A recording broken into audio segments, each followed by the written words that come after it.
Hello student, स्वागत है आपका फिजिक्स विथ इलेक्ट्रॉनिक्स पाठशाला में। आज के इस लेक्चर में हम लोग स्पेक्ट्रोस्कोपी के यूनिट 3 का जो एक्स-रे स्पेक्ट्रा स्टार्ट किए थे उसी के सेकेंड टाइप को पढ़ेंगे, जो कैरेक्टरिस्टिक्स एक्स-रे स्पेक्ट्रम करके बोर्ड पे लिखा हुआ है, या इसी को आप कैरेक्टरिस्टिक्स एक्स-रे स्पेक्ट्रा भी कह सकते हैं। ओके, इसके पहले लेक्चर में हम लोग एक्स-रे स्पेक्ट्रा का जो फर्स्ट टाइप था कंटिन्यूअस एक्स-रे स्पेक्ट्रम या कंटिन्यूअस एक्स-रे स्पेक्ट्रा, उसको हम लोग अच्छे से पढ़ चुके हैं। ओके, तो आज ये हम लोग अपना second type of X-ray spectra को पढ़ेंगे।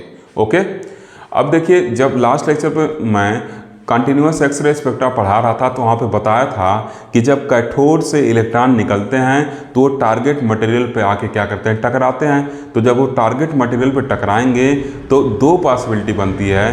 पहला पॉसिबिलिटी क्या बनता है कि जो इलेक्ट्रॉन निकल रहे हैं कैथोड से वो टारगेट मटेरियल के एटम के बिना किसी इलेक्ट्रॉन से टकराए बाहर निकल जाएं, और दूसरी पॉसिबिलिटी क्या बनती है कि ये जो इलेक्ट्रॉन कैथोड से निकल रहे हैं वो टारगेट मटेरियल के एटम में प्रेजेंट इलेक्ट्रॉन से जाके टकरा जाएं। ठीक, तो पहला पॉसिबिलिटी कि जो टारगेट एटम पहला पॉसिबिलिटी कि जो कैथोड से निकलने वाला इलेक्ट्रॉन है वो टारगेट मटेरियल के एटम से बिना किसी इलेक्ट्रॉन से टकराए हुए गुजरा था, उसको हम लोग देख चुके थे। और आज की जो पॉसिबिलिटी होगी इसमें हम लोग क्या करेंगे, जो कैथोड रे से इलेक्ट्रॉन निकल रहा है उसको टारगेट मटेरियल के एटम में प्रेजेंट इलेक्ट्रॉन से जो उसका कोलिजन होगा उसके बारे में पढ़ेंगे और देखेंगे कि इस कोलिजन की वजह से क्या इसमें होता है। ठीक, तो देखिए, आज हम लोग सेकेंड टाइप की पॉसिबिलिटी पढ़ रहे हैं। तो सबसे पहले क्या करेंगे, एटम टारगेट मटेरियल के एटम की बात कर रहे हैं। ठीक, तो हम लोग सबसे पहले यहाँ न्यूक्लियस बनाए हैं। अब क्या कर रहे हैं, ये सेल बना रहे हैं, इसके चारों तरफ क्या कर रहे हैं, सेल बना रहे हैं। ठीक, फर्स्ट टाइप की पॉसिबिलिटी हम लोग लास्ट लेक्चर में पढ़ चुके हैं, उम्मीद है आप लेक्चर देखे होंगे। और जो फर्स्ट टाइप का पॉसिबिलिटी था जिसमें इलेक्ट्रॉन टारगेट मटेरियल के एटम के बिना किसी इलेक्ट्रॉन से टकराए निकलता था और उसके ऊपर न्यूक्लियस द्वारा फोर्स लगाया जाता था जिसके वजह से वो अपने पास से डेविएट हो जाता था, तो उस केस में हम लोग कंटिन्यूअस एक्स-रे स्पेक्ट्रम पाए थे। ठीक, लेकिन आज जो पॉसिबिलिटी होगा इसमें क्या होगा, जो इलेक्ट्रॉन होगा वो टारगेट मटेरियल के एटम में प्रेजेंट इलेक्ट्रॉन से आके टकराएगा। ठीक, अब देखिए, ये हम n=1 कहें और तो इसका नाम क्या होगा, k सेल होगा। इसको n=2 इसको क्या कहते हैं, l सेल कहते हैं। फिर n=3 तो इसको क्या कहते हैं, m सेल कहते हैं। और n=4 की बात करें तो इसको क्या कहेंगे, n सेल कहेंगे। ठीक, अब देखिए, बोहर-सेटाइन मॉडल के according 2n² number of electron होते हैं किसी भी सेल में। तो अगर n का वैल्यू 1 होगा तो यहाँ से क्या आ जाएगा, 1 का स्क्वायर इंटू 2, मतलब 2 इलेक्ट्रॉन किस में होंगे, k सेल में होंगे, क्योंकि k सेल के लिए n= क्या है, 1 है। But in case of n=2, अगर n=2 यहाँ पुट करेंगे तो ये 2 का स्क्वायर 4, 2 जा 8 हो गया। इसका मतलब यल सेल में क्या होंगे, 8 नंबर ऑफ इलेक्ट्रॉन प्रेजेंट रहेंगे। ठीक, मैं पूरा बना नहीं रहा हूँ, नंबर ऑफ इलेक्ट्रॉन जो है पूरा नहीं बना रहा हूँ, आपको बता दिया यहाँ से कितने इलेक्ट्रॉन होंगे ताकि आप समझ जाएं। ठीक, इसी तरीके से n=3, मतलब अगर m सेल की बात करें तो n=3 पुट करेंगे तो 3 का स्क्वायर 9, 2 जा 18 हो जाएगा।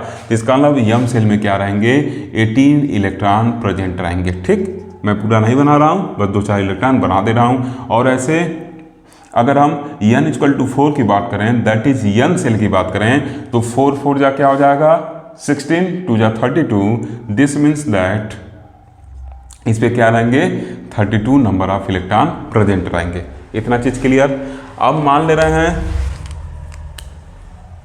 जो कैथोड से इलेक्ट्रॉन निकल रहा था ये क्या आपका फास्ट मूविंग इलेक्ट्रॉन है, ये क्या आपका फास्ट मूविंग इलेक्ट्रॉन है जो कैथोड से निकल रहा था। ठीक, ऐसे हम लोग फिगर बनाए थे ना, ऐसे बनाए थे, इधर एनोड था, तो यहाँ से क्या जो इलेक्ट्रॉन निकल रहा है वो आके क्या हो, टकरा रहा है। तो वही वाले इलेक्ट्रॉन की बात कर रहे हैं, ये क्या है, फास्ट मूविंग इलेक्ट्रॉन है, क्योंकि इसको हम लोग बैटरी वगैरह से जोड़ के तेजी से क्या कर रहे हैं, मूव करा रहे हैं। ठीक, तो अब ये जो फास्ट मूविंग इलेक्ट्रॉन है, मान ले रहे हैं कि ये तेजी से आ रहा है और k सेल के इलेक्ट्रॉन से आके क्या हो रहा है, टकरा जा रहा है।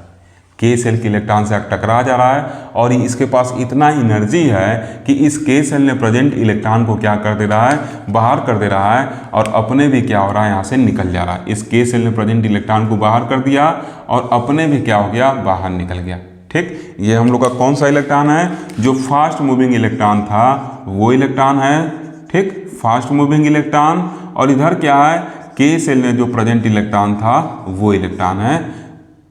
ठीक, के सेल में प्रेजेंट इलेक्ट्रॉन था वो इलेक्ट्रॉन है। ठीक, तो जब ये फास्ट मूविंग इलेक्ट्रॉन इससे आके टकराएगा, जैसे मान लीजिए आप कोई खड़ा है, कोई पर्सन खड़ा है, अगर आप उसको तेजी से धक्का दे दिए और आपके पास इतनी एनर्जी है कि आप उसको धक्का देकर अपनी जगह से हटा सकते हैं, तो क्या होगा, वो अपनी जगह से हट जाएगा और वहाँ पे क्या होगा, वैकेंसी क्रिएट हो जाएगा। ये चाहे आप ऐसे समझिए, मान लीजिए काफ़ी तेज़ी से आंधी आ रहा है, तूफान आ रहा है और आप अपने छत पे एकदम किनारे खड़े हैं, तो क्या करेगा तूफान, आपको धक्का देके नीचे गिरा देगा। आप नीचे गिर गए, जिस जगह पे खड़े थे वहाँ से नीचे गिर गए तो वो जगह खाली हो गया और तूफान भी क्या करेगा, अपने आगे की तरफ निकल जाएगा। बात समझ में आया। छत पे आप खड़े हैं, आंधी आया तेज से, आंधी आपको धक्का दिया, आप नीचे चले गए, आंधी भी निकल गया, तो छत पे जिस जगह आप खड़े थे वहाँ पे वैकेंसी क्रिएट हो जाएगा। उसी तरीके से जब ये फास्ट मूविंग इलेक्ट्रॉन इस इलेक्ट्रॉन से टकराया तो इसके पास इतना ज़्यादा एनर्जी था कि वो के सेल में प्रेजेंट इलेक्ट्रॉन को धक्का देके बाहर निकाल दिया और फिर अपने भी क्या हो गया, बाहर निकल गया। इस तरीके से यहाँ पर एक वैकेंसी क्रिएट हो गई, या आप ऐसे कर सकते हैं खाली जगह, या कहिए एक होल क्रिएट हो गया। ठीक, अब ये होल क्रिएट हो गया तो अब ये पॉसिबिलिटी हो सकती है कि जो यल सेल में बैठा इलेक्ट्रॉन है वो यहाँ आके जंप कर जाए। जब यहाँ पे आके जंप करेगा तो इन दोनों के एनर्जी गैप के बराबर क्या करेगा, एनर्जी रेडिएट करेगा और ये क्या होगा, हम लोग को एक्सरे यहाँ से मिलेगा। दूसरी पॉसिबिलिटी क्या हो सकती है कि जो यम सेल में बैठा हुआ इलेक्ट्रॉन है वो क्या करे, इस के सेल में जो वैकेंसी क्रिएट हुई उसको आके फिल कर दे, तो फिर इस एनर्जी गैप के बराबर क्या होगा, एनर्जी रेडिएट होगा और फिर हमको क्या होगा, एक एक्सरे मिलेगा। ठीक, और इसके अलावा क्या पॉसिबिलिटी हो सकती है कि ये जो यम सेल में बैठा इलेक्ट्रॉन है ये क्या करे, जंप करके इस वैकेंसी को क्रिएट कर दे और यहाँ से क्या हो, एक जंप करके क्या करे, इस वैकेंसी को फिल कर दे। मतलब यम सेल में बैठा इलेक्ट्रॉन जंप करके इस होल में आकर इस होल में क्या करे, जंप कर जाए और इस एनर्जी गैप के बराबर क्या कर सकता है, एनर्जी रेडिएट करेगा, जिसको क्या कहेंगे, एक्सरे कहेंगे। बात समझ में आया। क्या क्या पॉसिबिलिटी हो सकती है। पहला पॉसिबिलिटी ये हो सकता है कि यल सेल का इलेक्ट्रॉन जो है वो इस वैकेंसी को क्या करे, फिल कर दे, तो इस एनर्जी गैप के बराबर क्या होगा, एक्सरे निकलेगा। दूसरी पॉसिबिलिटी क्या है, यम सेल में बैठा जो इलेक्ट्रॉन है वो क्या करे, इस इलेक्ट्रॉन इस होल ऐसे समझिए इस वैकेंसी को फिल कर दे और इस एनर्जी गैप के बराबर एक्सरे निकले। और फिर इसके अलावा पॉसिबिलिटी क्या है, यन सेल में बैठा इलेक्ट्रॉन जो है वो इस के सेल में प्रेजेंट होल को क्या करे, फिल कर दे, वैकेंसी को फिल कर दे और इस एनर्जी गैप के बराबर एक्सरे निकले।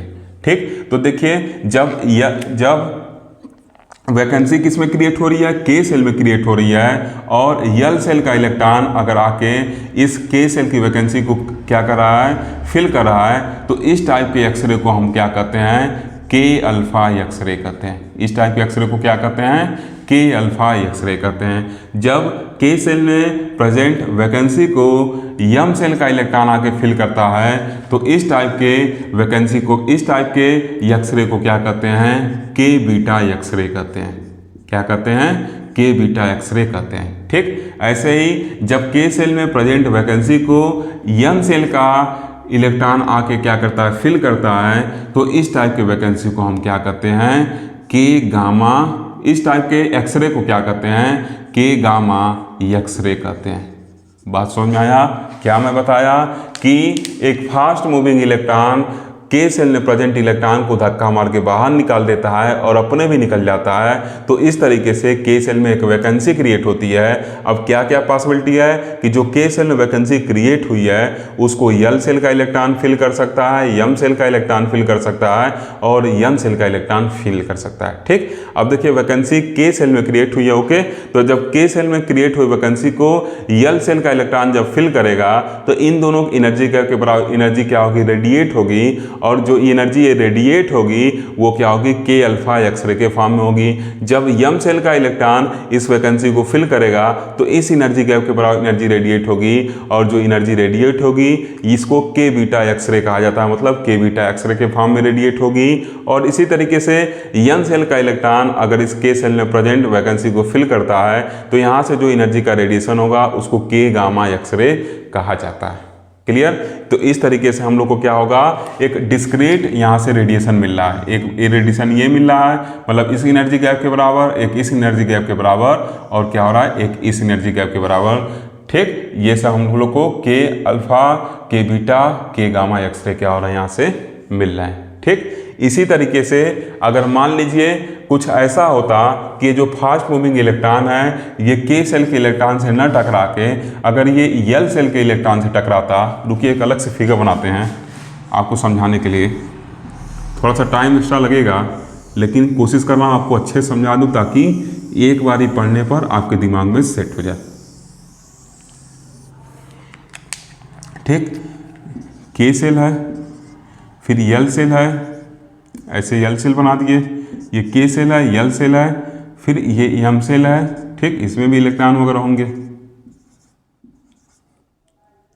और फिर ये आपका यन सेल है। ठीक, इसमें भी इलेक्ट्रॉन वगैरह होंगे। ओके, अब मान ले रहे हैं कि जो फास्ट मूविंग इलेक्ट्रॉन है वो क्या कर रहा है, इस यल सेल में प्रेजेंट इलेक्ट्रॉन से आके क्या कर रहा है, टकरा रहा है और इस इलेक्ट्रॉन को बाहर निकाल दे रहा है और साथ ही साथ क्या हो रहा है, अपने भी बाहर निकल जा रहा है।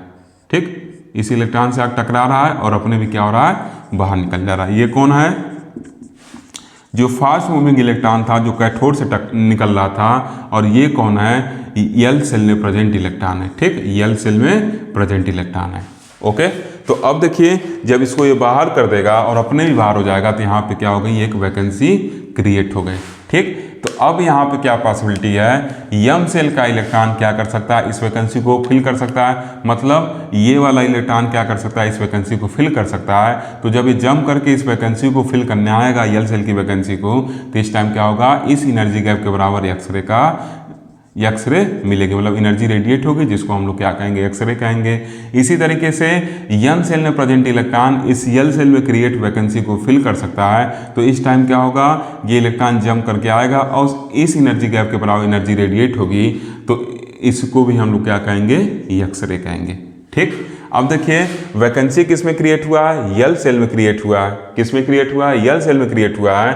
तो अगर यल सेल में क्रिएट हुए वैकेंसी को यम सेल का इलेक्ट्रॉन आके फिल करता है तो इस टाइप के जो एक्सरे मिलती है उसको हम लोग क्या कहते हैं, यल अल्फा एक्सरे कहते हैं। उसको क्या कहते हैं, यल अल्फा एक्सरे कहते हैं। अगर यल सेल में क्रिएट हुए वैकेंसी को यन सेल का इलेक्ट्रॉन आके फिल करता है तो इस टाइम जो एनर्जी रेडिएट होगी, मतलब जो एक्सरे मिलेगा उसको हम लोग क्या कहते हैं, यल बीटा एक्सरे कहते हैं, यल बीटा एक्सरे कहते हैं। ठीक, ऐसे जो ओ सेल का इलेक्ट्रॉन आकर अगर इसको फिल करेगा तो उसको क्या कहेंगे, यल गामा एक्सरे कहेंगे। ठीक, ये सब देखिए, ये जो डिफरेंट वेवलेंथ के हम लोग को ये मिल रहे हैं एक्सरे, यही क्या होते हैं, कैरेक्टरिस्टिक एक्सरे होते हैं, या ऐसे कई कैरेक्टरिस्टिक एक्सरे इन्हीं को कहा जाता है। और यही क्या करते हैं, कैरेक्टरिस्टिक एक्सरे स्पेक्ट्रम का फॉर्मेशन करते हैं। ठीक, ये जो मिल रहे हैं हम लोग को डिफरेंट ये टारगेट मटेरियल के ऊपर डिपेंड करते हैं कि किस टाइप का टारगेट मटेरियल हम लोग यूज कर रहे हैं। बल्कि जबकि हम लोग कंटिन्यूअस एक्सरे पढ़े थे तो उसमें हम लोग देख रहे थे कि जो कंटिन्यूअस एक्सरे है या कंटिन्यूअस एक्सरे स्पेक्ट्रम है वो बस एक्सेलरेटिंग पोटेंशियल पे डिपेंड कर रहा था, टारगेट मटेरियल के ऊपर डिपेंड नहीं कर रहा था कि कौन सा मटेरियल हम यूज कर रहे हैं। ठीक, लेकिन यहाँ पर उससे रिवर्स है, यहाँ पे एक्सेलरेटिंग पोटेंशियल इसका लेना देना उतना नहीं है, इसका लेना देना किससे है कि कौन सा टारगेट मटेरियल हम लोग यूज कर रहे हैं। ओके, तो ऐसे के अल्फा के बीटा के गामा और ऐसे यल अल्फा यल बीटा यल गामा। और साथ ही साथ अगर मान लीजिए ये जो फास्ट मूविंग इलेक्ट्रॉन है ये क्या करे इस यम सेल के इलेक्ट्रॉन पे आके टकरा जाए तो क्या होगा, इस यम सेल के इलेक्ट्रॉन को बाहर निकाल देगा, अपने भी क्या होगा बाहर निकल जाएगा। तो इस टाइम जो यम सेल का इलेक्ट्रॉन है वो क्या करेगा, इसको आके फिल करेगा, तो एक्सरे का रेडिएशन होगा, यहाँ से एक्सरे निकलेगा। तो चूंकि अब ये जो वैकेंसी क्रिएट हुआ है ये यम सेल में क्रिएट हुआ है और उसको यम सेल का इलेक्ट्रॉन आके फिल कर रहा है, तो इस टाइप के एक्सरे को क्या कहेंगे, यम अल्फा एक्सरे कहेंगे। क्या कहेंगे, यम अल्फा एक्सरे कहेंगे। क्लियर। अब देखिए इसके ऊपर मान लीजिए ओ सेल होगा, KLMNO, ऐसे आगे बढ़ते हैं। अगर ओ सेल का इलेक्ट्रॉन क्या कर रहा है, आके फिल कर रहा है इस वैकेंसी को, यम सेल में क्रिएट हुए वैकेंसी को अगर ओ सेल का इलेक्ट्रॉन आके फिल कर रहा है तो इसको हम लोग क्या कहेंगे, यम बीटा एक्सरे कहेंगे। ठीक, ऐसे आगे मिलता हुआ चला जाता है। ठीक, जैसे हाइड्रोजन के स्पेक्ट्रम हम लोग देखे थे ना, क्या मिलता था, लाइमन बाउमन पासन ऐसे मिलता था ना, वैसे यहाँ पे भी के अल्फा के बीटा के गामा मतलब के सीरीज मिलता है, यल सीरीज मिलता है, यम सीरीज मिलता है, ऐसे मिलता हुआ चल जाता है। ठीक, तो यही सब आप लोग के क्या हैं, ये कंटिन्यू कैरेक्टरिस्टिक्स एक्सरे होते हैं। ये सब क्या होते हैं, कैरेक्टरिस्टिक्स एक्सरे होते हैं। ओके, अगर हम क्या करें, इंटेंसिटी और वेवलेंथ के बीच में ग्राफ प्लॉट करें। ठीक, फिगर इरेज कर रहा हूं, अब इसको अच्छे से लिखवा दूंगा।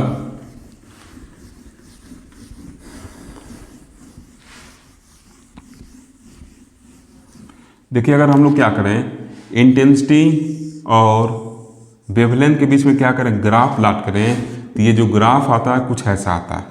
कैरेक्टरिस्टिक स्पेक्ट्रम के केस में ये जो ग्राफ आता है वो कुछ ऐसा आता है। यहाँ पे कुछ ऐसा ग्राफ आएगा, ऐसा इसके ऊपर बढ़ता है ये। ठीक, फिर ऐसे कुछ यहाँ पे ये मिलेगा हम लोग को, ऐसे कुछ मिलता है। ये क्या होता है, के अल्फा के बीटा के गामा, ऐसे यल अल्फा यल बीटा यल गामा। यही जो स्पाइक्स होते हैं, जो पीक है, यही क्या होता है, कैरेक्टरिस्टिक एक्सरे होता है और ये क्या होता है, कंटिन्यूअस एक्सरे होता है। ठीक, मैं लास्ट लेक्चर में बताया था कि कंटिन्यूअस एक्सरे के ऊपर ही कैरेक्टरिस्टिक एक्सरे क्या होती है, सुपर इम्पोज होती है, इसके ऊपर ही आकर बैठती है। तो ये जो स्पाइक्स हैं यही आपके क्या होते हैं, कैरेक्टरिस्टिक्स एक्सरे स्पेक्ट्रम होते हैं। क्लियर। और ये क्या आपका कंटिन्यूअस एक्सरे स्पेक्ट्रम है। ठीक, तो पहले थोड़ा सा हम लोग लिखेंगे। क्लियर हो गया ना आपको, कब कब मिलेगा, जब क्या हो, फास्ट मूविंग इलेक्ट्रॉन के सेल के इलेक्ट्रॉन से टकराए या यल सेल के इलेक्ट्रॉन से टकराए, चाहे यम सेल के इलेक्ट्रॉन टकराए, चाहे यन सेल के इलेक्ट्रॉन टकराए, तो वैकेंसी क्रिएट करेगा। तो उस वैकेंसी को उसके हायर एनर्जी स्टेट के इलेक्ट्रॉन क्या करेंगे, फिल करेंगे।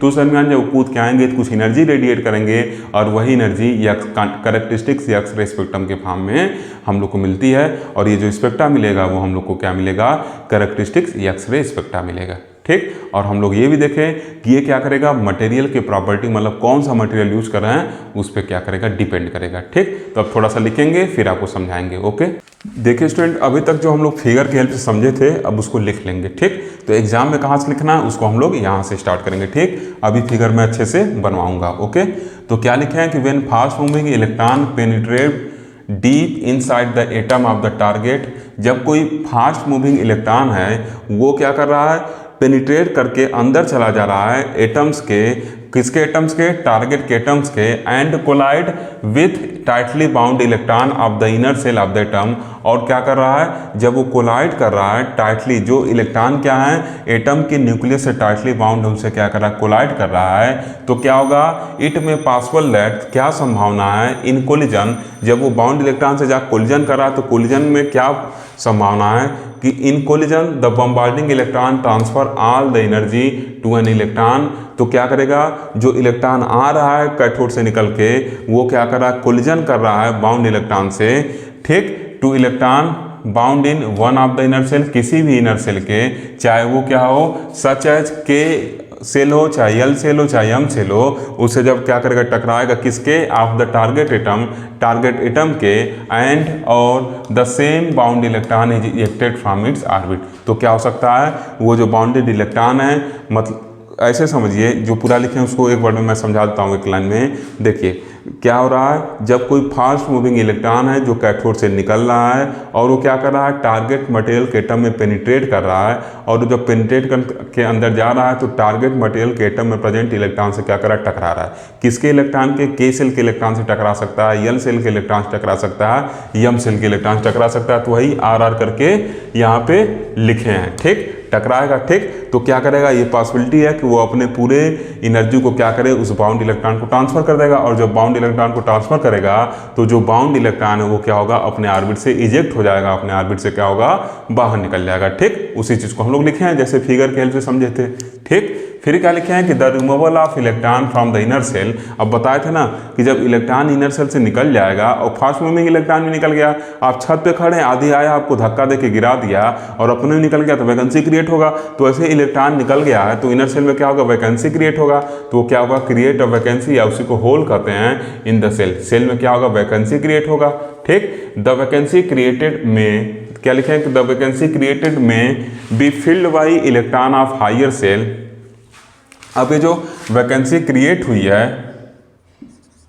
अब जो ये वैकेंसी क्रिएट हुई है ये क्या होगा, हायर सेल के इलेक्ट्रॉन से फिल किया जा सकता है, ठीक। In this transition electron from higher shell, इस ट्रांजिशन में जो इलेक्ट्रॉन आएंगे हायर सेल से वो क्या करेंगे, जंप करेंगे, electron from higher shell jump to fill up the vacancy in the inner most shell. तो क्या होगा, जैसे फिगर में समझाया था कि हायर सेल के इलेक्ट्रॉन क्या करेंगे, जंप करेंगे, किस में, लोअर सेल में, क्या करने के लिए, जो वैकेंसी क्रिएट हुआ उसको फिल करने के लिए, ठीक। तो फिर क्या लिखे हैं कि the difference in the energy of electron between two shell is radiated in the form of X ray of small wavelength. तो क्या होगा, एक स्मॉल वेवलेंथ के फॉर्म में क्या होगा, एक्स रे का रेडिएशन होगा, ठीक। जैसे फिगर में बताया था ना कि इलेक्ट्रॉन मान लीजिए यहाँ पे है, ऊपर वाला इलेक्ट्रॉन कूद के आ रहा है तो इन दोनों सेल के बराबर जो एनर्जी का गैप होगा उसी एनर्जी का क्या होगा, वहाँ से एक्सरे का रेडिएशन मिलेगा, ठीक। तो वही लिखा है कि the difference in the energy of electron between two shell is radiated in the form of X-ray of small wavelength, ठीक। क्लियर है, आप स्मॉल वेवलेंथ, ठीक। ये एनर्जी गैप क्या होगा, जितना ज़्यादा होगा वेवलेंथ क्या होगा, उतना स्मॉल होगा। अभी हम लोग इन सब चीज़ को अच्छे से समझेंगे, बस थोड़ा सा पेशेंस आप रखे रहिए, ठीक। फिर क्या लिखा है कि the X-ray emitted in this way are called characteristic X-ray. और इस तरीके से जो एक्सरे इमिट होगा उसको हम कैरेक्टरिस्टिक एक्सरे कहते हैं, बिकॉज क्योंकि their frequency are the characteristic of the atom of the material of the target from which they are rejected. क्योंकि ये जो एक्सरे मिल रहा है ये क्या है, टारगेट मटेरियल में कौन सा आइटम हम यूज कर रहे हैं उसके कैरेक्टरिस्टिक पे, उसके ऊपर ऐसे कहिए उसके प्रॉपर्टी पे क्या करता है, डिपेंड करता है, ठीक। इसके आगे हम लोग मोस्टली लॉ पढ़ेंगे तो उसमें लाइन आपको और अच्छे से समझ में आएगा, ठीक। तो देखिए हम क्या लिखे हैं, characteristic of atoms of material of the target from which they are rejected, ठीक। अब ये जो इलेक्ट्रॉन क्या होते हैं, जब इलेक्ट्रॉन इजेक्ट हो रहा है तो क्या हो रहा है, ऊपर वाला इलेक्ट्रॉन क्या कर रहा है, आके फिल कर रहा है वैकेंसी को। तो जब वैकेंसी के फिल करने के दरमियान जो एक्सरे का रेडिएशन होता है उसको कैरेक्टरिस्टिक एक्सरे कहते हैं। क्यों उसको कैरेक्टरिस्टिक एक्सरे कहते हैं, क्योंकि ये जो टारगेट मटेरियल है उसके कैरेक्टरिस्टिक पे क्या करता है, डिपेंड करता है। जबकि जो कंटिन्यूअस वाला था वो बस एक्सलेटिंग पोटेंशियल पर डिपेंड करता था, मटेरियल के ऊपर डिपेंड नहीं करता था, ठीक। अब इसके आगे फिल लिखेंगे और फिर आपको समझाएंगे, ओके। देखिए स्टूडेंट अब क्या लिखेंगे, लिखेंगे एक suppose high speed bombarding electron knock off one electron from the K shell as shown in figure first. अब मान ले रहे हैं कि जो फास्ट मूविंग इलेक्ट्रॉन आ रहा है या हाई स्पीड वाला इलेक्ट्रॉन आ रहा है वो क्या हो रहा है, इस के सेल में प्रेजेंट इलेक्ट्रॉन से टकरा रहा है और क्या कर दे रहा है, उसको बाहर निकल दे रहा है, ठीक। तो देखिए क्या हो गया, बाहर निकल गया, रिमूवल ऑफ इलेक्ट्रॉन। और फिर यहाँ पे क्या लिखे हैं, ये इलेक्ट्रॉन जो फास्ट मूविंग इलेक्ट्रॉन था वो हम लोग को यहाँ पर मिल गया। ये कौन सा इलेक्ट्रॉन है, फास्ट मूविंग वाला इलेक्ट्रॉन है, ठीक। ये फास्ट मूविंग इलेक्ट्रॉन है, ओके, ठीक। ये यहाँ निकल गया, ये इलेक्ट्रॉन यहाँ निकल गया, इस तरीके से यहाँ पे होल क्रिएट हो गया, क्लियर। फिर क्या लिखे हैं, so that a vacancy or hole is created in K shell. इसके वजह से क्या होगा, के सेल में क्या होगा, एक वैकेंसी या उसे क्या कहते हैं, होल क्रिएट हो जाएगा। फिर क्या लिखे हैं कि the electron from nearby L shell jump to occupy the hole in K shell as shown in figure second.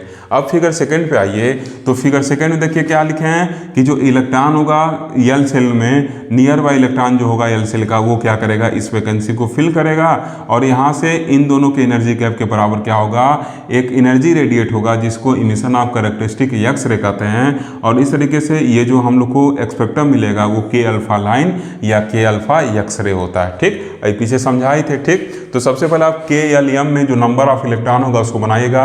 मैं देखिए पूरा नहीं बनाया हूँ। एम में कितना रहेगा 2n² बताया था ना, तो एम में कितना रहेगा, एम के लिए n का वैल्यू 3 होता है, यहाँ पे 2 होता है, यहाँ पे 1 होता है। ठीक, पहले में 2, दूसरे में 8, तीसरे में 18, ऐसे बना लीजिएगा पूरा 18 इलेक्ट्रॉन में पूरा नहीं बनाया हूँ। ठीक, आप उसको बना लीजिएगा। ओके, तो ऐसे कुछ क्या होता है यहाँ से, और इसमें भी आप वैसे ही 2, 8, 18 ऐसे इलेक्ट्रॉन को फिल कर लीजिएगा। ठीक, के एल एम सेल, के एल एम सेल। ठीक, आगे चाहें तो एन सेल ही बना सकते हैं, उसमें 2n² के फॉर्मूला पुट करके वैल्यू निकाल के इलेक्ट्रॉन की संख्या निकाल सकते हैं बोहर से टाइम मॉडल के अकॉर्डिंग। ओके, तो इस तरीके से हम लोग को कैरेक्टरिस्टिक एक्सरे स्पेक्ट्रम मिलता है। ठीक, तो वही क्या लिखे हैं कि the electron from nearby L shell jump to occupy the hole in K shell as shown in figure second, thereby जिसके चलते emitting X ray photon of energy h nu K alpha.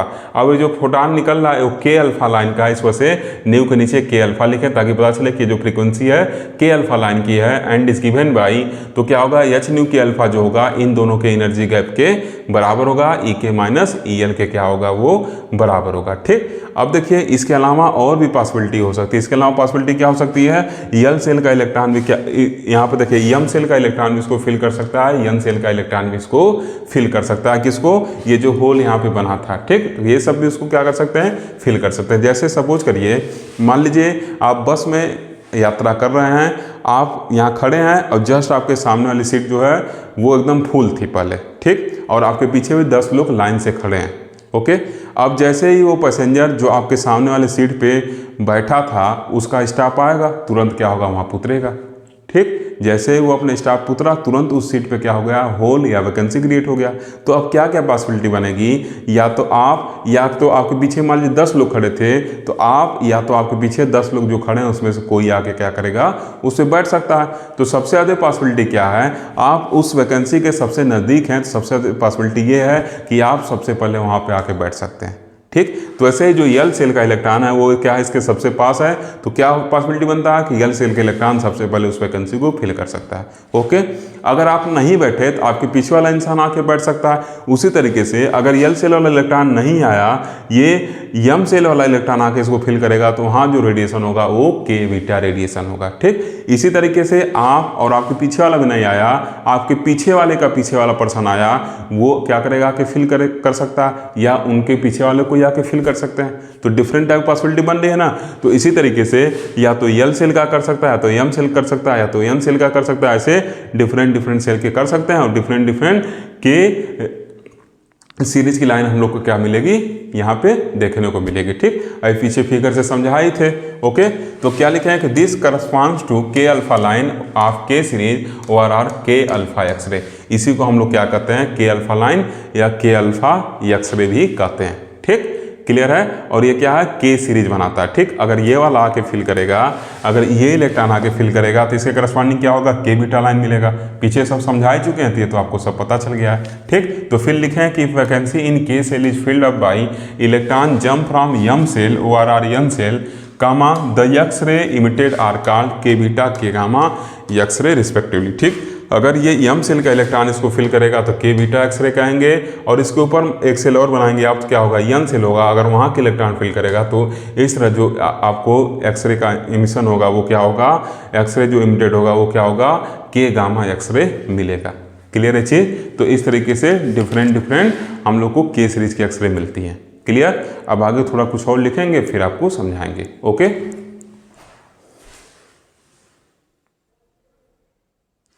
देखिए student, अब इसके आगे क्या लिखेंगे, लिखेंगे कि similarly L series is produce when L cell electron is knocked out of the atom. जब एटम का यल सेल का इलेक्ट्रॉन क्या होगा, बाहर निकलेगा, तो उस टाइम यल सीरीज यल अल्फा, यल बीटा, यल गामा जैसे स्टार्टिंग में प्रोड्यूस होगा। ठीक, स्टार्टिंग में सब बताए थे, वही चीज़ बता रहा हूँ। ठीक, कि यल कब निकलेगा, जब यल सेल के इलेक्ट्रॉन बाहर निकल जाएगा, तो यम सेल और एन सेल के इलेक्ट्रॉन जब क्या करेंगे, उसको फिल करेंगे, तो वहाँ से यल सीरीज प्रोड्यूस होगा, यल alpha, L beta, L gamma.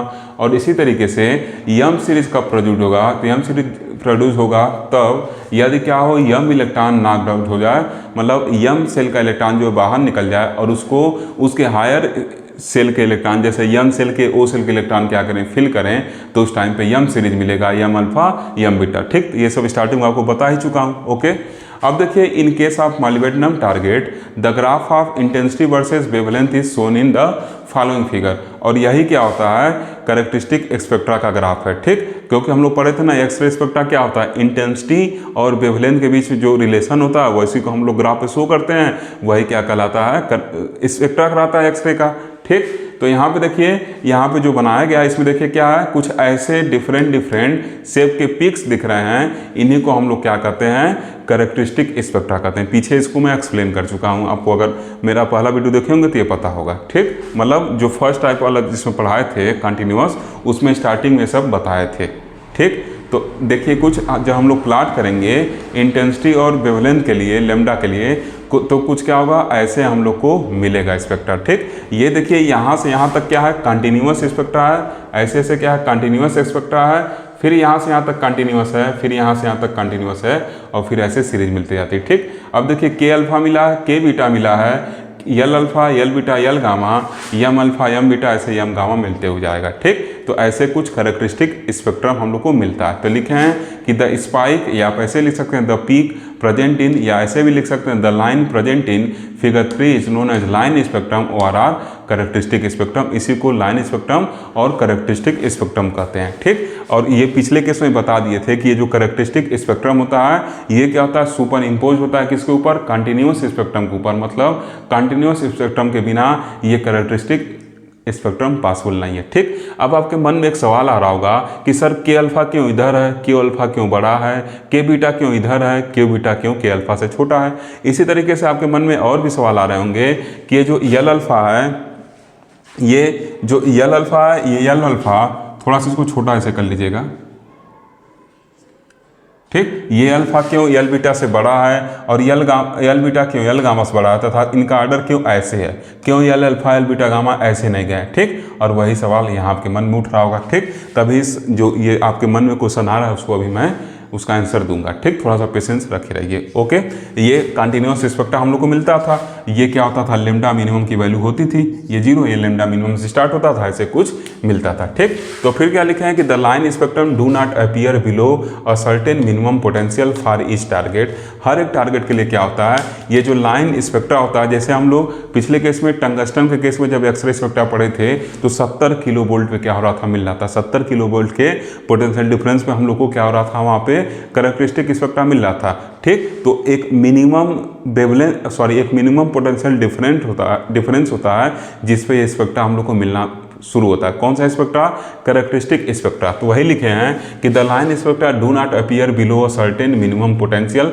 For each target. हर एक टारगेट के लिए ये लाइन स्पेक्ट्रा क्या होगा, अलग अलग होगा, क्योंकि ये कैरेक्टरिस्टिक स्पेक्ट्रा है। तो मेटल के जो टारगेट मेटल हैं या टारगेट मटेरियल हैं उनके कैरेक्टरिस्टिक पे डिपेंड करेगा। ठीक, तो ये हर एक टारगेट के लिए अलग अलग होगा, तथा इसका एक सर्टेन पोटेंशियल डिफरेंस भी होगा। उस पोटेंशियल डिफरेंस के नीचे वो नहीं मिलेगा, उसके ऊपर जब जाएंगे तभी आपको मिलेगा। जैसे टंगस्टन केस में हम लोग पीछे देखे थे कि 70 किलो वोल्ट की मतलब 50 किलो वोल्ट तक हम लोग को किसी तरीके का कैरेक्टरिस्टिक स्पेक्ट्रा नहीं मिल रहा था, लेकिन जैसे हम लोग 70 पे गए तुरंत हम लोग को टंगस्टन में कैरेक्टरिस्टिक स्पेक्ट्रा मिलने लगा था। ठीक, तो वही लिखे हैं कि this critical potential is different for different target. और ये जो क्रिटिकल पोटेंशियल होता है जिसके ऊपर हम लोग को ये मिलना शुरू होगा वो डिफरेंट होता है डिफरेंट टारगेट के लिए, and does not appear in the below line spectra.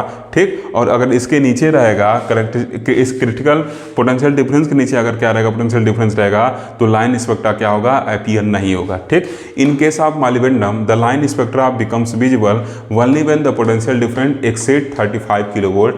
और मॉलिबेडिनम टारगेट अगर यूज कर रहे हैं तो लाइन स्पेक्ट्रा तभी देखने को मिलेगा जब क्या हो, जो पोटेंशियल डिफरेंस हो वो 35 किलो वोल्ट से क्या हो, ज़्यादा हो।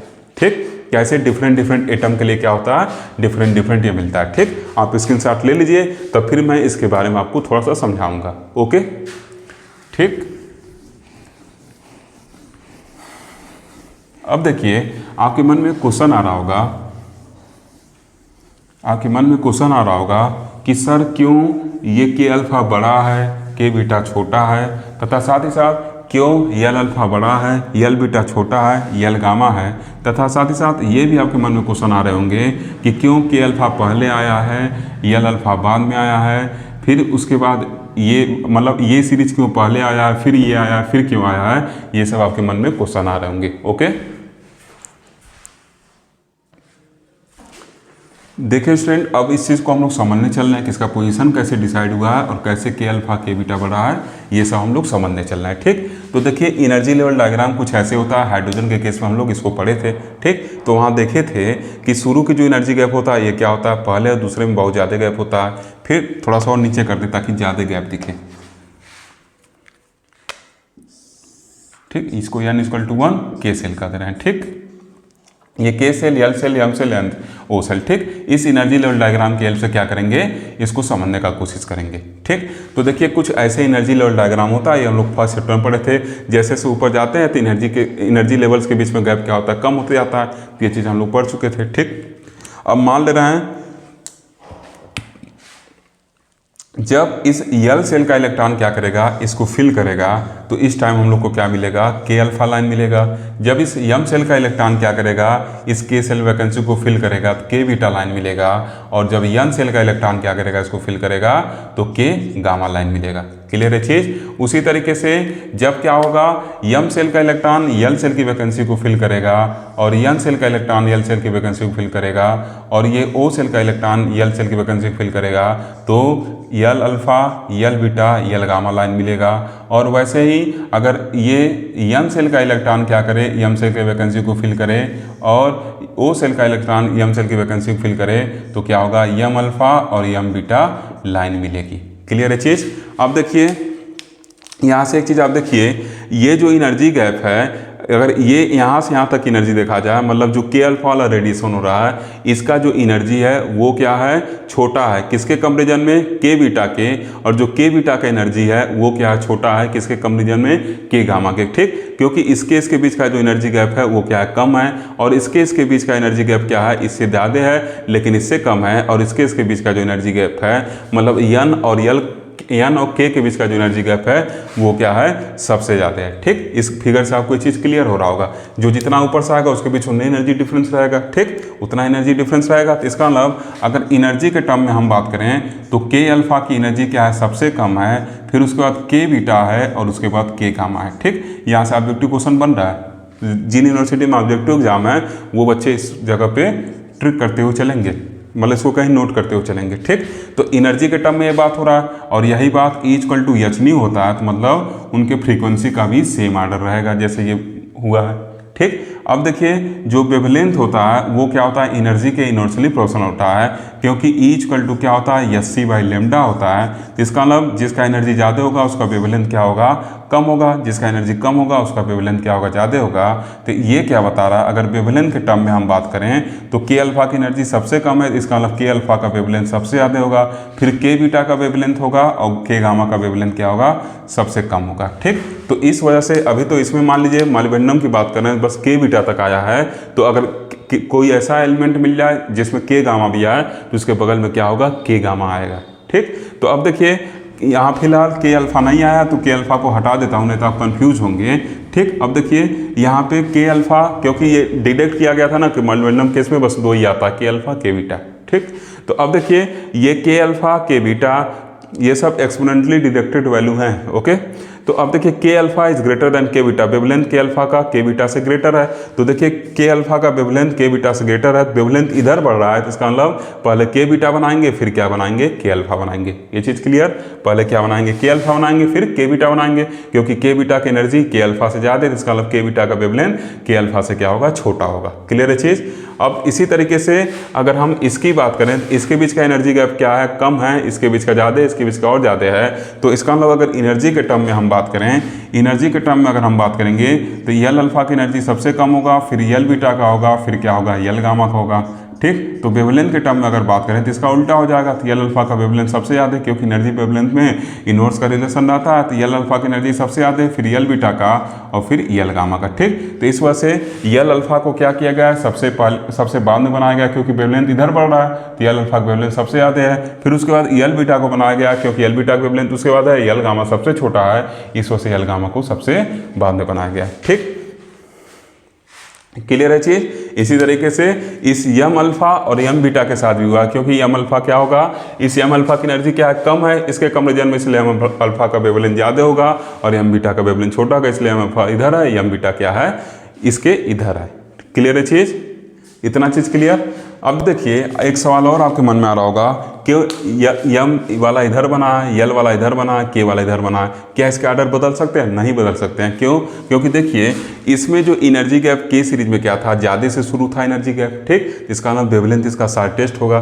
फिर यल सीरीज जो शुरू था वो इसके कम, मतलब इससे थोड़ा कम एनर्जी गैप से शुरू था, इसका नाम जो इसका वेवलेंथ होगा इससे कुछ बड़ा होगा। और जो यम सीरीज वाला है वो इससे भी कम एनर्जी गैप का है, इसका मतलब इसका जो वेवलेंथ होगा और बड़ा होगा। इस वजह से यम वाला सबसे आगे है, वेवलेंथ के इंक्रीजिंग ऑर्डर में जा रहे हैं, तो यम सीरीज का वेवलेंथ सबसे ज़्यादा होगा, फिर यल सीरीज को होगा, फिर के सीरीज को होगा। क्योंकि आपको पता है जैसे जैसे हम ऊपर जाते हैं एनर्जी गैप कम होते जाता है, ये कम एनर्जी गैप वाले शुरू हो रहा है इसलिए इसका वेवलेंथ सबसे ज़्यादा होगा। फिर उसके बाद इसके कम रीजन में ये कम एनर्जी वाले शुरू हो रहा है, इस वजह से इस सीरीज का क्या होगा, वेवलेंथ सबसे ज़्यादा होगा, मतलब इससे ज़्यादा होगा, इससे कम होगा। और फिर के सीरीज वाला सबसे पहले और सबसे के सीरीज वाला सबसे हाई एनर्जी शुरू हो रहा है, इसका मतलब इसका वेवलेंथ सबसे छोटा होगा, इसका मतलब जो के सीरीज मिलेगा वो क्या मिलेगा, सबसे पहले मिलेगा। इतना चीज़ क्लियर। अब हम लोग इसकी बात करेंगे क्यों ये अल्फा सीरीज बड़ा है, फिर बीटा सीरीज, फिर गामा सीरीज, ठीक। ये चीज़ आपको क्लियर हो गया ना, एनर्जी लेवल डायग्राम से ये चीज़ आपको एकदम स्पष्ट हो गया होगा, ठीक। अब चलते हैं बात करते हैं कि क्यों के अल्फा बड़ा है, के बीटा छोटा है, इस चीज़ की बात की जाएगी, ठीक। तो देखिए ऐसे मान लीजिए ये क्या है, न्यूक्लियस है, ये कुछ ऐसे हम बना रहे हैं, इसके चारों तरफ, न्यूक्लियस के चारों तरफ सेल बना रहे हैं। Is it clear now? अब देखिए इसमें क्या होंगे, इलेक्ट्रॉन होंगे सेल में, ये कुछ इलेक्ट्रॉन सेल में होंगे, एक बस समझाएंगे आपको सब समझ में आ जाएगा, ओके। अब देखिए क्या होगा, जब इलेक्ट्रॉन इस ये के सेल है, यल सेल है, यम सेल है, यन सेल है, ठीक। जब इलेक्ट्रॉन फास्ट मूविंग इलेक्ट्रॉन जो कैथोड से निकल रहा है वो आके इस के सेल के इलेक्ट्रॉन से टकरा रहा है तो इसको बाहर भगा देगा और अपने भी निकल जाएगा। एक इलेक्ट्रॉन यहाँ निकला, ये रिमूवल ऑफ इलेक्ट्रॉन है, और ये फास्ट मूविंग इलेक्ट्रॉन यहाँ निकला। तो अब देखिए सबसे ज़्यादा संभावना क्या है, यल सेल इसके सबसे पास में है, तो सबसे ज़्यादा संभावना क्या है कि यल सेल का इलेक्ट्रॉन ही क्या करेगा, इस के सेल की वैकेंसी को फिल करेगा। इसका मतलब सबसे ज़्यादा क्या संभावना है, सबसे ज़्यादा संभावना क्या है कि के अल्फा रेडिएशन ही होगा, ठीक। ऐसे मान लीजिए 100 एटम है, तो 100 एटम के अल्फा का अगर के सीरीज का अगर इलेक्ट्रॉन निकल रहा है तो 100 एटम के सबसे ज़्यादा संभावना क्या है कि यल सीरीज का इलेक्ट्रॉन ही क्या करेगा, उसको फिल करेगा। इसका मतलब जब यल सीरीज का इलेक्ट्रॉन के सीरीज के वैकेंसी को फिल करता है तो वहाँ से क्या होता है, के अल्फा लाइन मिलता है। इसका मतलब जब के का वैकेंसी क्रिएट हो रहा है तो सबसे ज़्यादा संभावना किसका होता है, के अल्फा रेडिएशन का सबसे ज़्यादा संभावना होता है निकलने का, मतलब के अल्फा लाइन मिलने का सबसे ज़्यादा संभावना होता है। जैसे आप बस में खड़े हैं, आपके पीछे 10 लोग खड़े हैं और आपके जस्ट सामने वाले सीट अगर खाली होती है तो सबसे ज़्यादा संभावना है कि आप ही उस पर जाके बैठेंगे, क्योंकि आपके पास में वो है। अगर आप नहीं बैठेंगे तभी दूसरा वाला कोई जाएगा। वैसे ही इस केस में भी अगर ये खाली हो रहा है तो सबसे ज़्यादा संभावना है कि यल सेल का इलेक्ट्रॉन इसको फिल करेगा, अगर वो नहीं आएगा तभी दूसरे सेल का इलेक्ट्रॉन क्या करेगा, उसको फिल करेगा। इसका मतलब अगर इसी तरीके से जो मटेरियल उसके अंदर कई सारे एटम्स वगैरह हैं तो क्या होगा, कई सारा न्यूक्लियस, कई सारे इलेक्ट्रॉन वगैरह होंगे, तो इसका मतलब क्या होगा, सबसे ज़्यादा के अल्फा लाइन मिलने की प्रोबेबिलिटी है। इसका मतलब जो सबसे ज़्यादा इंटेंसिटी होगा वो किसका होगा, के अल्फा लाइन का होगा। और देखिए इंटेंसिटी ऊपर बढ़ रहा है, इस वजह से के अल्फा को क्या किए हैं, बड़ा करके बनाए हैं। इस वजह से के अल्फा क्या किए हैं, बड़ा करके बनाए। क्लियर है चीज़। और के बीटा को उसके कंपेरिजन में छोटा बनाए हैं, क्योंकि अगर ये नहीं आएगा तब ऊपर वाले सीरीज का इलेक्ट्रॉन क्या करेंगे, इसको जाके भरेंगे। इसका मतलब के अल्फा के कंपेरिजन में के बीटा लाइन मिलने की पॉसिबिलिटी क्या होती है, कम होती है। इस वजह से के बीटा लाइन की इंटेंसिटी क्या होती है, कम होती है। जितना ज़्यादा के अल्फा के फोटॉन मिलेंगे उतना ही ज़्यादा के अल्फा की इंटेंसिटी होगी। इंटेंसिटी मीन्स क्या, नंबर ऑफ फोटॉन का बढ़ना। तो जितना ज़्यादा के अल्फा लाइन मिल रही हो तो उतना ज़्यादा क्या हो रहा है, फोटॉन मिल रहे हैं। इसका मतलब के अल्फा लाइन की इंटेंसिटी उतना ही ज़्यादा होगी। उसी तरीके से यहाँ पे भी यही फिनोमेना होता है। अगर यल सेल का इलेक्ट्रॉन भाग रहा है तो सबसे ज़्यादा पॉसिबिलिटी क्या है कि एम सेल का इलेक्ट्रॉन उसको फिल करेगा। इसका मतलब सबसे ज़्यादा पॉसिबिलिटी क्या है, जब एम सेल का इलेक्ट्रॉन यल सेल की वैकेंसी को फिल करता है तो यल अल्फा लाइन मिलने की सबसे ज़्यादा पॉसिबिलिटी, इसका मतलब यल अल्फा प्रोटॉन मिलने की सबसे ज़्यादा पॉसिबिलिटी है। इसका मतलब यल अल्फा के करस्पॉन्डिंग जो इंटेंसिटी होगा सबसे मैक्सिमम होगा as compare to L beta L gamma. इस वजह से ये सबसे बड़ा बना है, फिर ये बना है, फिर ये छोटा वाला बना है। ठीक, अगर ये नहीं बैठेगा, जैसे आप नहीं बैठे तो आपके बाद वाला इंसान आके बैठने की सबसे संभावना होगी। इसका अगर ये यम वाला नहीं भर रहा तो यन वाले किसके आके भरने की संभावना सबसे ज़्यादा होगी। और जब यन वाला इस यल वाले को भरेगा तो इसके करस्पॉन्डिंग यल बीटा लाइन मिलेगी। तो इसका मतलब इसके बाद यल बीटा के मिलने की संभावना ज़्यादा होती है। इसका मतलब यल बीटा का जो फोटोन है ज़्यादा मिलता है, इसलिए यल अल्फा के कंपेरिजन में यल बीटा की इंटेंसिटी छोटी होगी लेकिन यल गामा कंपेरिजन में बड़ी होगी। ये चीज़ आपको शायद क्लियर हो गया होगा। जितना ज़्यादा नंबर ऑफ फोटोन मिलेंगे उतना ज़्यादा इंटेंसिटी होगी। ठीक, तो सबसे नियरेस्ट जो सेल होगा वो सबसे ज़्यादा पॉसिबिलिटी आके अपने नीचे वाले सेल में क्या करे बैठे, तो उसके करस्पॉन्डिंग सबसे ज़्यादा क्या होगा, वो लाइन मिलने की पॉसिबिलिटी है। उसी तरीके से यम अल्फा और यम बीटा की भी है। ठीक, अगर मान लीजिए ये यन वाला जाके यम को फिल कर रहा है, सबसे ज़्यादा पॉसिबिलिटी है कि यम वाला ही क्या करेगा, इसको फिल, यन वाला ही क्या करेगा, यम वाले को फिल करेगा। इसका मतलब सबसे ज़्यादा यम अल्फा फोटॉन निकलेंगे। ओ वाले की इसके कंपेरिजन में कम पॉसिबिलिटी है। क्लियर, आप यहाँ खड़े हैं, आप पीछे आपके एक और पर्सन खड़ा है, अगर ये सीट खाली हो रहा है तो आपके पास में है तो आप सबसे पहले इसको भर सकते हैं। अगर आप नहीं भरेंगे तब ये जाके भर सकता है। इसका मतलब आपके भरने की पॉसिबिलिटी सबसे ज़्यादा है। तो यन सेल के इलेक्ट्रॉन को जम करके यम सेल के इलेक्ट्रॉन के भरने की पॉसिबिलिटी सबसे ज़्यादा है। इसका मतलब यम अल्फा का जो इंटेंसिटी होगा सबसे ज़्यादा होगा, क्योंकि यम अल्फा क्या होगा, सबसे ज़्यादा मात्रा में रेडिएट होगा। कई सारे एटम्स होंगे तो कई सारे इलेक्ट्रॉन्स तो निकलेंगे ऐसे। क्लियर हुआ है चीज़ की नहीं? क्लियर है ना? तो इस वजह से ये सब पिक जो है बड़े बड़े बनाए गए हैं। क्लियर, और उसके कंपेरिजन बाकी छोटे बनाए गए हैं। तो ये चीज क्लियर है कि आप नहीं बैठेंगे तो बगल वाला बैठेगा, तो यन नहीं जाएगा तो ओ वाला जाकर बैठेगा। तो इसके बाद जो पॉसिबिलिटी होगा वो यम बीटा लाइन का सबसे ज़्यादा निकलने का होगा। इसका मतलब यम बीटा करस्पॉन्डिंग इंटेंसिटी यम अल्फा के कंपेरिजन क्या होगी, थोड़ी कम होगी। क्लियर है चीज? तो ऐसे कुछ क्या होता है हम लोग को मिलता है सब ग्राफ। ठीक, ये सब क्या है, एक्सपेरिमेंटली ये सब प्लाट किए जाते हैं। ठीक, ये सब डिटेक्ट किया जाता है ऐसा वैल्यू कितना ये मिलने वाला है। क्लियर है चीज़? तो इस तरीके से ये ग्राफ मिलता है। डिफरेंट सीरीज डिफरेंट पोजीशन मिलती है। वेवलेंथ की इंक्रीजिंग आर्डर में सीरीज मिलेगी। ये इंटेंसिटी पर डिपेंड करेगा कौन सा स्पाइक बड़ा है कौन सा छोटा है। क्लियर हुआ है चीज? आर्डर भी समझ में आ गया कि के अल्फा करस्पॉन्डिंग एनर्जी क्या थी, ज़्यादा थी, इस वजह से उसका वेवलेंथ के अल्फा करस्पॉन्डिंग क्या थी, एनर्जी छोटी थी, इस वजह से वेवलेंथ उसका बड़ा होगा, तो इसलिए के अल्फा इधर मिला।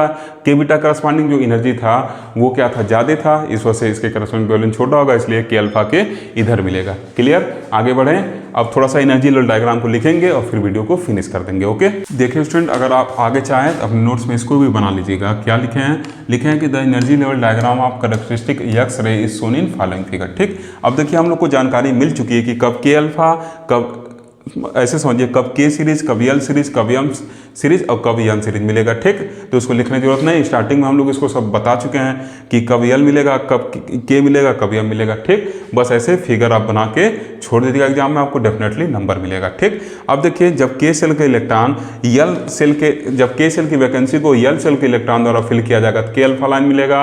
यम सेल के इलेक्ट्रॉन द्वारा के सेल की वैकेंसी को फिल किया जाएगा तो के बीटा लाइन मिलेगा। और यन सेल के इलेक्ट्रॉन द्वारा के सेल की वैकेंसी को फिल किया जाएगा तो के बीटा लाइन मिलेगा। और ओ सेल के इलेक्ट्रॉन द्वारा के सेल की वैकेंसी को फिल किया जाएगा तो के डेल्टा लाइन मिलता है। इसी को हम लोग क्या कहते हैं, के सीरीज कहते हैं। ठीक, अब देखिए अगर यल सेल में जो वैकेंसी है उसको यम सेल के इलेक्ट्रॉन द्वारा फिल किया जाएगा तो यल अल्फा लाइन। अगर यन सेल के इलेक्ट्रॉन द्वारा यल सेल की वैकेंसी को फिल किया जा रहा है तो यल बीटा लाइन। और अगर ओ सेल के इलेक्ट्रॉन द्वारा यल सेल की वैकेंसी को फिल किया जा रहा है तो उसको यल अल्फा लाइन कहते हैं और ये यल सीरीज कहलाता है। और इसी तरीके से अगर यम सेल की वैकेंसी को यम सेल का इलेक्ट्रॉन फिल करता है तो यम अल्फा लाइन, और या एम अल्फा एक्सरे भी कर सकते हैं, L alpha X ray, M alpha X ray. ठीक, वो सब तो पीछे हम लोग पढ़ चुके हैं। और इसी तरीके से ओ सेल का इलेक्ट्रॉन अगर क्या कर रहा है, इस यम सेल की वैकेंसी फिल कर रहा है यम बीटा लाइन। और फिर ओ से हायर एनर्जी का, अगर हायर सेल का हायर एनर्जी सेल का इलेक्ट्रॉन क्या कर रहा है, अगर इस यम सेल की वैकेंसी को फिल कर रहा है तो उसके करस्पॉन्डिंग क्या होगा, यम गामा लाइन मिलेगा और इसको क्या कहते हैं, यम सीरीज कहते हैं। और उसी तरीके से अगर एन सेल की वैकेंसी को ओ सेल का इलेक्ट्रॉन क्या कर रहा है, फिल कर रहा है एन अल्फा लाइन, और ओ सेल के ऊपर वाला इलेक्ट्रॉन अगर आके एन सेल की वैकेंसी फिल कर रहा है तो एन बीटा लाइन, और इसको क्या कहते हैं, एन सीरीज कहते हैं। ठीक, इधर एन इक्वल टू 1 2 3 दिखा दिए हैं, एन इक्वल टू 1 करस्पॉन्डिंग के एल एम एन ओ होता है। ठीक, तो ऐसे हम लोग एनर्जी लेवल डायग्राम बना लिए हैं। ओके, अब नेक्स्ट लेक्चर में हम लोग मोस्टली लॉ पढ़ेंगे। ठीक, इसमें हम लोग कैरेक्टरिस्टिक एक्सरे को अच्छे से पढ़ लिए। ठीक, उम्मीद करते हैं आपको लेक्चर जरूर अच्छा लगा होगा। अगर आपको लेक्चर अच्छा लगा हो जरूर लाइक करिए तथा अपना वैल्यूएबल फीडबैक भी जरूर दीजिए। Thank you for watching.